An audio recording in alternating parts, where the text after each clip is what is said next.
আমাদের সাথে হিলি থেকে যুক্ত হয়েছেন সহকর্মী সামিউল ইসলাম। সামিউল, আজকের চালের দর কত এবং এ নিয়ে ব্যবসায়ীরা আসলে কি ধরনের প্রতিক্রিয়া জানিয়েছেন? শ্রাবণী, ধন্যবাদ আপনাকে। আপনি যেমনটি বলছিলেন যে আসলে হিলি স্থল বন্দরতে চাল আমদানি স্বাভাবিক রয়েছে। দেশের বাজার নিয়ন্ত্রণের জন্য কিন্তু সরকার চাল আমদানির অনুমতি দেয় এবং শুল্ক যেটি ছিল সেটি প্রত্যাহার করে নেয়। এরপর থেকে হিলি স্থল বন্দর থেকে কিন্তু চাল আমদানি শুরু হয়। চাল আমদানি প্রথম দিকে 10 থেকে 15 গাড়ি হলেও এখন বর্তমান কিন্তু 20 থেকে 25 গাড়ি আমদানি হচ্ছে। আমদানি হওয়ার পর কিন্তু দেশ বাজারে যেটি খুচরা এবং পাইকারি বাজারে দাম কমার কোনো প্রভাব দেখা যায়নি।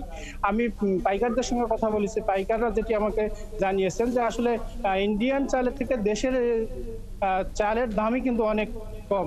আমি যদি আপনাকে আরেকটু তথ্য জানিয়ে রাখি যে আসলে আজকে বন্দরে যে চাল বিক্রি হয়েছে সেটি হচ্ছে সম্পা কাটারি বিক্রি হচ্ছে 68 থেকে 69 টাকা কেজি, স্বর্ণা 5 বিক্রি হচ্ছে 50 থেকে 51 টাকা কেজি দরে ও 40-94 বিক্রি হচ্ছে 59 থেকে 60 টাকা কেজি দরে। এবং আমি খুচরা বাজারে গিয়ে যে তথ্য জানতে পেরেছি, খুচরা ক্রেতা যারা নিম্ন আয়ের মানুষ যারা কিনে খায় তারা আসলে আমাকে যেটি জানিয়েছেন যে আসলে বর্তমান ভরপুর চালের বাজারে কিন্তু দাম নিয়ন্ত্রণে নেই। চালের বাজার আমদানি করা হচ্ছে ভারত থেকে, তারপরেও কিন্তু সেই চালের দাম বেশি। তো তারা যেটা জানিয়েছেন যে আসলে দাম যদি কমা হয় সেক্ষেত্রে নিম্ন আয়ের মানুষের জন্য অনেক উপকার হয়। আমি আমদানিকারকদের সঙ্গে কথা বলেছি, আমদানিকারক আমাকে যেটি জানিয়েছেন যে আসলে ভারত থেকে যে চালগুলো আমদানি করা হচ্ছে সেগুলো হচ্ছে 410 মার্কিন ডলারে, এটি 350 থেকে 360 মার্কিন ডলারে যদি আমদানি করা হতো সেক্ষেত্রে কিন্তু দেশের বাজার চালের দামটা অনেকটাই কমে আসতো। তিনি আমদানিকারক আমাকে আরেকটি বিষয় জানিয়েছে যে যদি যে চালগুলো আমদানি করা হচ্ছে এই চালগুলো যদি বাজারজাত করা হয় সেক্ষেত্রে দামটা কিন্তু হয়তো একটু হলেও কমতে পারে।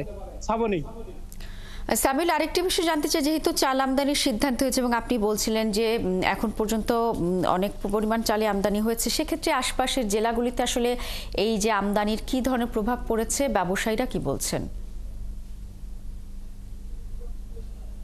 শ্রাবণী, আপনি যেটি বলছেন যে আসলে আমদানি হিলি স্থল বন্দরে আমদানি প্রতিনিয়ত হচ্ছে, প্রত্যেক দিন দেখা যাচ্ছে 20 থেকে 30 গাড়ি আমদানি হচ্ছে, কিন্তু আমদানি হওয়ার পরও দাম কিন্তু সেরকম কমছে না।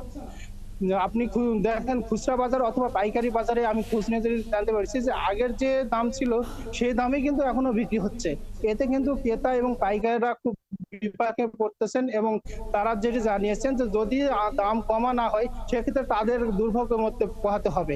আর আমি আমদানিকারকের সঙ্গে কথা বলেছি, আমদানিকারক আমাকে যেটি জানিয়েছেন যে যদি 410 মার্কিন ডলার যে ভারত সরকার নির্ধারণ করে দিয়েছে রপ্তানির ক্ষেত্রে, সেটি যদি 350 থেকে 360 ডলার মার্কিন ডলারে যদি আমদানি বা রপ্তানি করা যেত, ভারত সরকার যদি রপ্তানি করতো সেক্ষেত্রে দামটা কিন্তু আসলে সহনীয় পর্যায়ে আসতো চালের দামটি, এবং যারা ক্রেতা রয়েছে তারাও কিন্তু কম দামে কিনে খেতে পারতেন এবং স্বস্তি পেতেন।